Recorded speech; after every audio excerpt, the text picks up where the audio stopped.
Bonjour tout le monde. Donc cette semaine, on va commencer la matière de la deuxième moitié de notre cours. Donc en ce qui concerne l'intra, c'est vraiment toute la matière qu'on a vue dans les semaines passées, qui est sur Bitcoin et certains protocoles aussi là, qui sont liés à Bitcoin, mais indirectement liés à Bitcoin, là, comme le pool mining.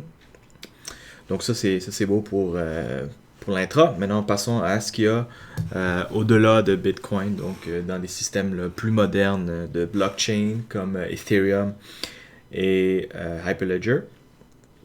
Donc, avant de pouvoir passer à ces systèmes-là, euh, pour faire la transition, donc, ce qu'on va parler aujourd'hui, c'est un peu là, les changements qui ont été apportés à Bitcoin à travers les années, ce qui pourrait changer dans le futur. Donc, on pourrait faire des discussions sur ça, discuter donc des faiblesses de Bitcoin, les problèmes, les lacunes qu'il faut fixer, et euh, un thème important qui est donc la complexité ou la difficulté à apporter des changements à Bitcoin. Donc, d'où l'image ici que vous voyez, donc qui explique,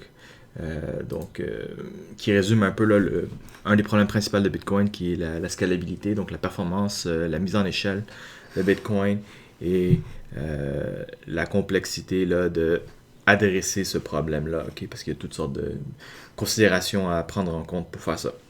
Ok, donc tout d'abord, la première chose que je voulais parler, c'est juste un sujet, donc presque, on va dire, quasiment à part là, du reste de la semaine, mais c'est comment est-ce qu'on peut améliorer les pools.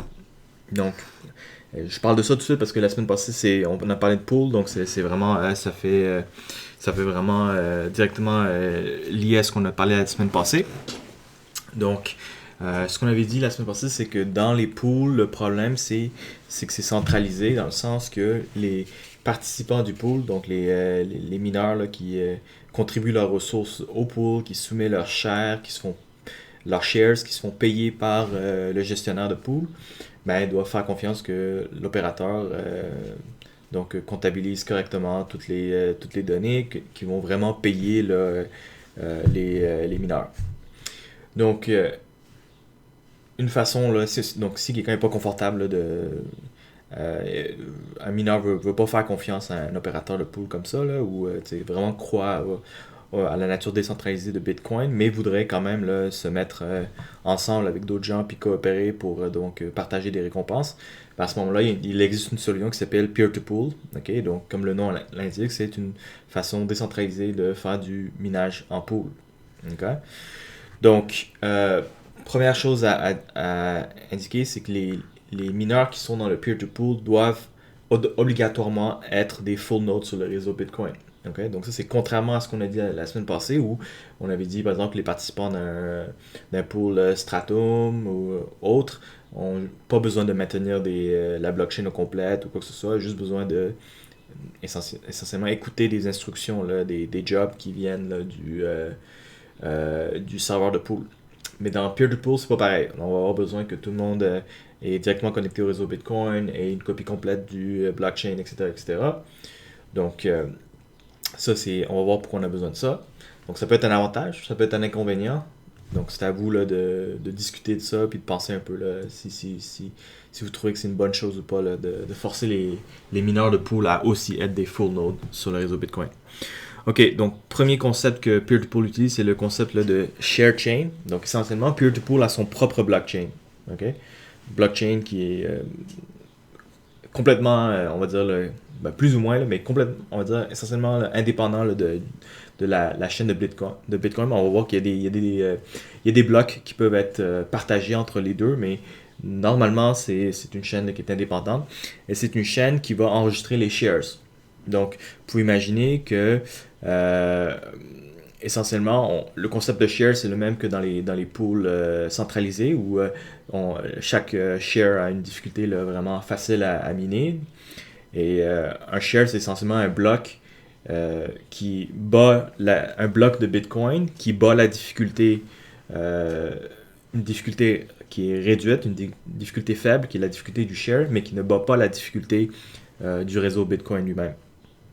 Donc, dans le cas de peer-to-pool, il y a un protocole qui est en place qui dit que la difficulté du shared chain, va s'auto-ajuster, la même chose que dans Bitcoin avec ce qu'on appelle du retargeting, okay? Donc des ajustements de difficulté périodiques pour que ce soit 30 secondes. Donc beaucoup plus facile là, que le temps de bloc de 10 minutes de Bitcoin. Et donc l'idée c'est que les mineurs de peer-to-pool minent ces shares, okay? Donc vont générer des blocs valides selon le format de Bitcoin. La seule différence c'est que ils minent pour une difficulté qui est beaucoup plus facile. Et s'ils trouvent la difficulté, à ce moment-là, ils propagent le bloc dans le réseau pair à pair de peer-to-pool. Donc, pour être plus clair, si un mineur trouve un bloc et le bloc bat seulement la difficulté du share, mais pas celle de Bitcoin, il va seulement la propager dans le réseau pair à pair de peer-to-pool. Si le bloc est un bloc gagnant, donc un golden ounce est un bloc qui fonctionne sur le réseau Bitcoin au complet, ben là, à ce moment-là, on le partage sur le réseau Bitcoin et pas sur le réseau de peer-to-pool. D'accord? Ok.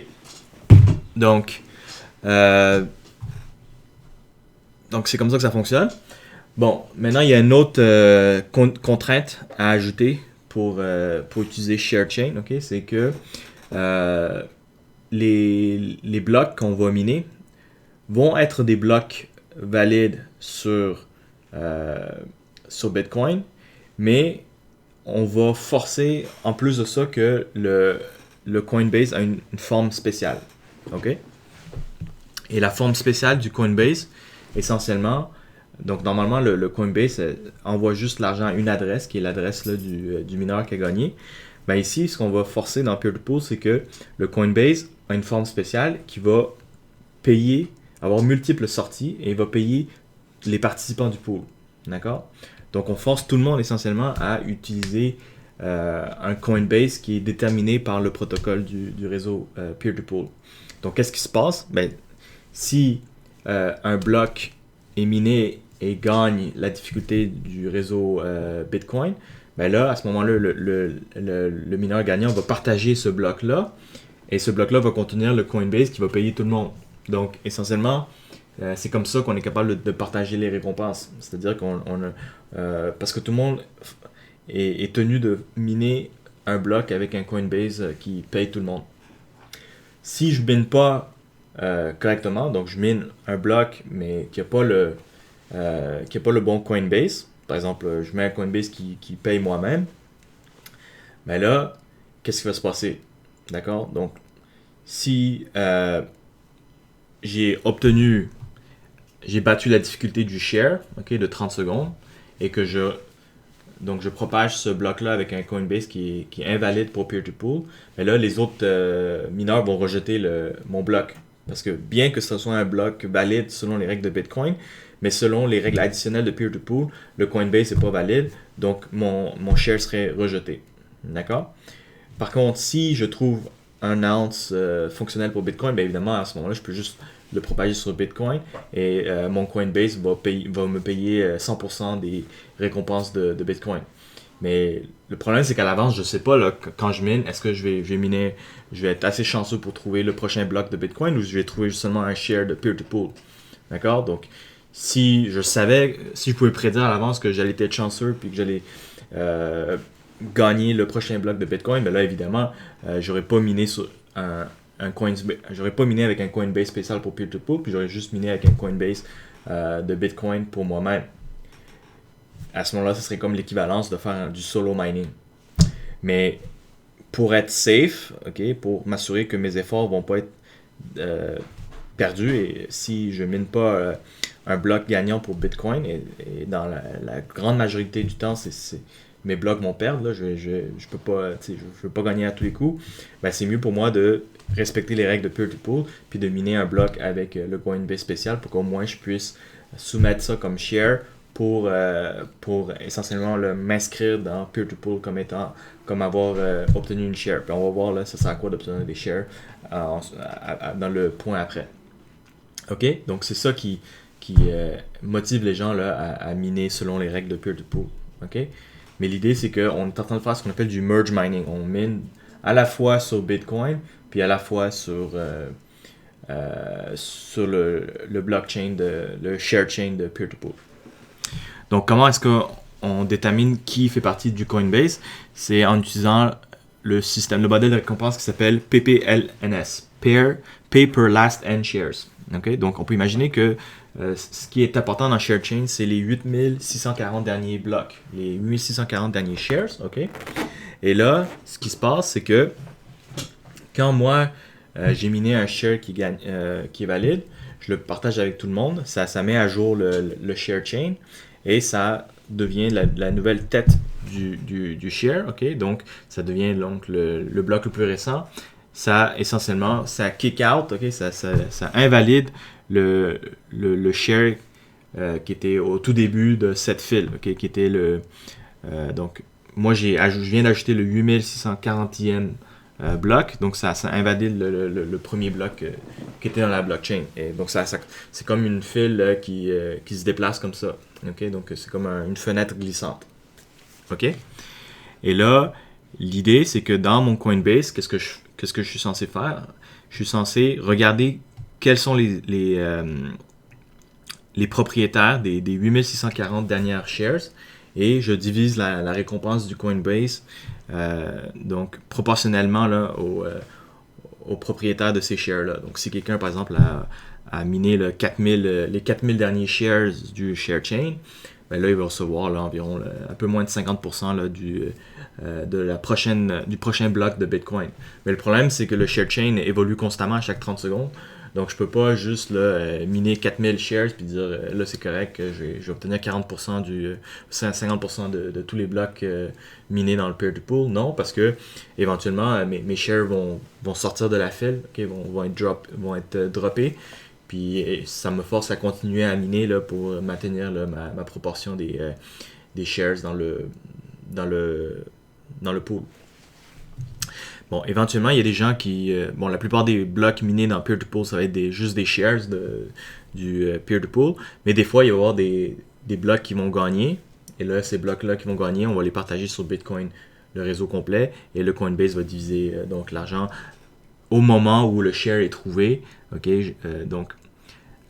Au moment où le bloc de Bitcoin est trouvé, c'est à ce moment-là que les 8640 derniers shares vont recevoir de l'argent. Donc, des fois, je peux être chanceux puis miner un share, puis dans les 8000 prochains shares, il n'y a eu aucun bloc miné par notre pool. À ce moment-là, mon share m'a donné aucun dividende, essentiellement. Okay? Puis des fois, je peux être chanceux, puis je viens de miner un share, puis là... dans les 30 prochaines minutes, disons qu'on a trouvé 3 blocs, ben là, mon share m'a donné des dividendes 3 fois, essentiellement.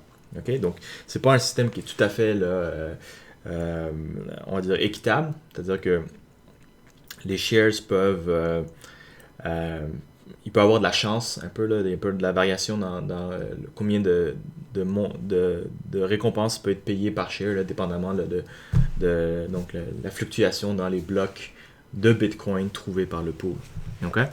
Bon, l'autre aspect aussi ici, c'est que les 8640 shares se partagent seulement 99,5% des récompenses des shares, des récompenses du bloc de Bitcoin, donc le 6,25 Bitcoin, plus les frais de transaction. Donc, on prend 99,5% de ça, puis on divise dans les 8640. Et le mineur qui gagne, qui trouve le bloc de Bitcoin, le bloc gagnant, lui peut se octroyer un 0,5% additionnel là, du 6,25. Donc ça permet là, d'éviter le block withholding. Là. Donc c'est l'attaque qu'on a expliqué la semaine passée où le mineur gagnant pourrait par exemple décider de jeter tous ses blocs gagnants là, pour saboter là, un pool concurrentiel. Donc ça c'est un peu la solution qu'on utilise dans peer-to-peer pour combattre ce problème-là. OK? Donc, j'espère que c'est assez clair.